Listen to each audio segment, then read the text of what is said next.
আসসালামু আলাইকুম।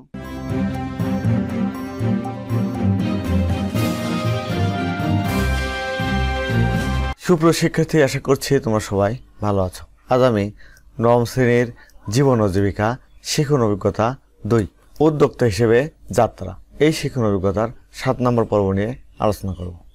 সুপ্রিয় শিক্ষার্থী, গত পর্বে আমরা এই ছকটি কিভাবে পূরণ করতে হবে সেটি দেখিয়েছিলাম। আজ আমরা এখান থেকে শুরু করব। দেখো, ছক 2.9 বড় পরিসরে বাস্তবায়নের উপযুক্ততা যাচাই। দেখো, এখানে ক্রমিক নম্বর এ কলামে বিষয় এ কলামে হ্যাঁ হবে না হবে। ভোক্তারা সুবিধাভোগীদের দৃষ্টিতে সামাজিক উদ্যোগটি সফল, এখানে হ্যাঁ দেবে। উদ্যোগটি সফল এর পিছনে যথেষ্ট প্রমাণ রয়েছে, এখানে হ্যাঁ দেবে। সমাজে প্রচলিত অন্যান্য সমাধান থেকে আমাদের বাস্তবায়নকৃত সমাধানটি অধিক কার্যকর, এখানে হ্যাঁ দেবে। সামাজিক উদ্যোগটি অন্য কোনো এলাকা পরিস্থিতি বা সময়েও সমানভাবে কার্যকর বলে যথেষ্ট প্রমাণ রয়েছে, এখানে না দেবে। উদ্যোগটি বৃহৎ পরিসরে বাস্তবায়নের জন্য যথেষ্ট পরিমাণ দক্ষ জনবল রয়েছে, এখানে হ্যাঁ দেবে। সামাজিক উদ্যোগ থেকে প্রাপ্ত পণ্য সেবা বা পদক্ষেপগুলো অন্য কোনো এলাকা পরিস্থিতি বা সময়েও সহজে প্রতিরূপ তৈরি করা সম্ভব, এখানে হ্যাঁ দেবে। উদ্যোগটি বৃহৎ পরিসরে বাস্তবায়ন ব্যয়বহুল নয়, এখানে না দেবে। উদ্যোগটি আর্থিকভাবে স্বয়ংসম্পূর্ণ, অর্থাৎ উদ্যোগটি থেকে যথেষ্ট আয় হয় বা উদ্যোগটি বাস্তবায়নে সহায়তা করার মতো দাতা গোষ্ঠী বা প্রতিষ্ঠান রয়েছে, এখানে না দেবে। সামাজিক উদ্যোগটি প্রচলিত মূল্যবোধ দৃষ্টিভঙ্গি বিধিবিধান ইত্যাদির পরিপন্থী নয়, এখানে হ্যাঁ দেবে। সামাজিক উদ্যোগটির কোনো প্রাকৃতিক ও সামাজিক পরিবেশগত নেতিবাচক প্রভাব নেই, এখানে হ্যাঁ দেবে। তারপর তোমরা এগুলো পড়ে নিবে, বিস্তারিত পড়লে ভিডিওটি অনেক বড় হয়ে যাবে, কাজে তোমরা এগুলো পড়ে নিবে। প্রজেক্ট ওয়ার্ক, উদ্ভাবনী ব্যবসায়িক পরিকল্পনা। দলগতভাবে সবার আইডিয়া নিয়ে একটি সুন্দর পরিকল্পনার মাধ্যমে নিজ প্রতিষ্ঠানে উদ্ভাবনী ব্যবসায়িক পরিকল্পনা ইভেন্টটি বাস্তবায়ন করো। চলো, এটি কীভাবে বাস্তবায়ন করতে হবে সেটি আমরা আমাদের নোট থেকে দেখে নেব। শিক্ষা প্রতিষ্ঠানে উদ্ভাবনী ব্যবসায়িক পরিকল্পনা ইভেন্টটি বাস্তবায়নের জন্য আমরা মোট 4টি দলে বিভক্ত হয়েছি। আমাদের 4টি দল নিম্নোক্ত কাজ করে ইভেন্টটি সফলভাবে সম্পন্ন করেছে। দল শাপলা আয়োজক কমিটি, দল গোলাপ বাজেট ও অর্থ কমিটি, দল জবা প্রচার ও আমন্ত্রণ কমিটি, দল টগর উপস্থাপনা ও অভ্যর্থনা কমিটি। তোমরা এভাবে দলের ভিতর কাজ ভাগ করে নেবে। ইভেন্টে প্রদর্শিত স্লাইড, তোমরা এভাবে স্লাইড শোর মাধ্যমে ইভেন্টটি প্রদর্শন করতে পারো। 1 নাম্বার ব্যবসায়িক আইডিয়া, বিভিন্ন দল ভিত্তিক চিহ্নিত ব্যবসায়িক আইডিয়া। পণ্য ভিত্তিক, খাবারের দোকান, খেলনার দোকান, বইয়ের দোকান, ফুলের দোকান প্রভৃতি। এবং সেবা ভিত্তিক, আলপনা আঁকা, বিউটি পার্লার, ট্যাটু আঁকা, ক্রেচ বানানো প্রভৃতি। 2 নম্বর স্লাইড আইডিয়া নির্বাচন, আইডিয়া নির্বাচনে বিবেচ্য বিষয়।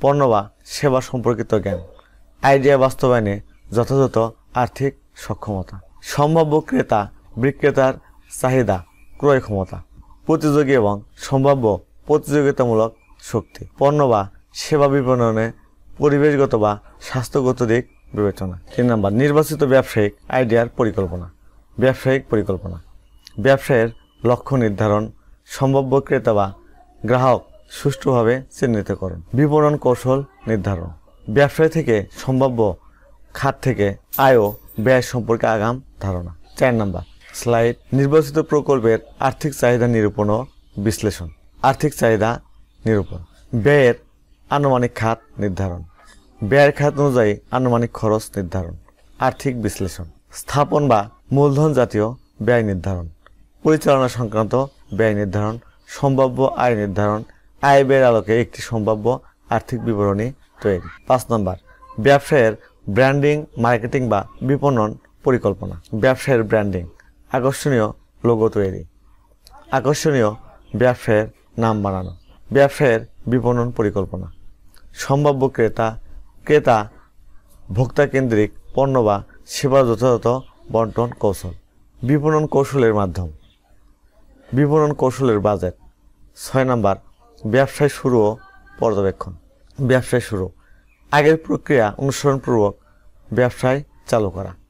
পর্যবেক্ষণ, প্রাত্যহিক আয় ব্যয়, সম্পদ রেজিস্টার, সংরক্ষণ, ত্রুটি বিচ্যুতির চিহ্নিত করা ও এ মোতাবেক ব্যবস্থা নেওয়া।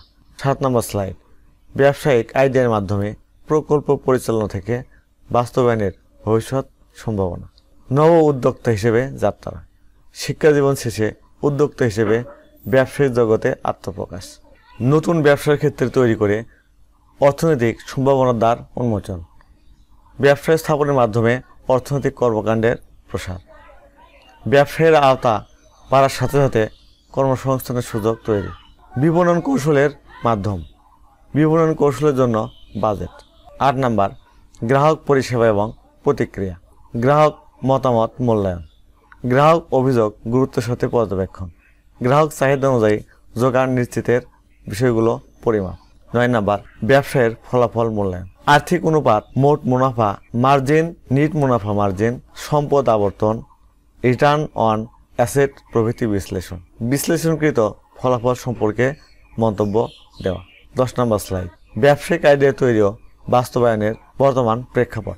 সৃজনশীলতার বিকাশ, নতুন ভিন্নধর্মী পণ্য বা সেবার ব্যবসায়ের আইডিয়া, দলগত প্রচেষ্টায় কোনো কাজ সম্পাদন করার পদ্ধতি, ব্যবসায়ের পরিকল্পনা ও বাস্তবায়ন সম্পর্কিত ধাপগুলোর সাথে সংযুক্তি, ব্যবসায় সংশ্লিষ্ট বিভিন্ন পক্ষের সাথে প্রত্যক্ষ যোগাযোগের সুযোগ, ব্যবসায়ের সংশ্লিষ্ট কাজ হাতে কলমে শিক্ষার পাশাপাশি ব্যবহারিক জ্ঞান অর্জনের সুযোগ।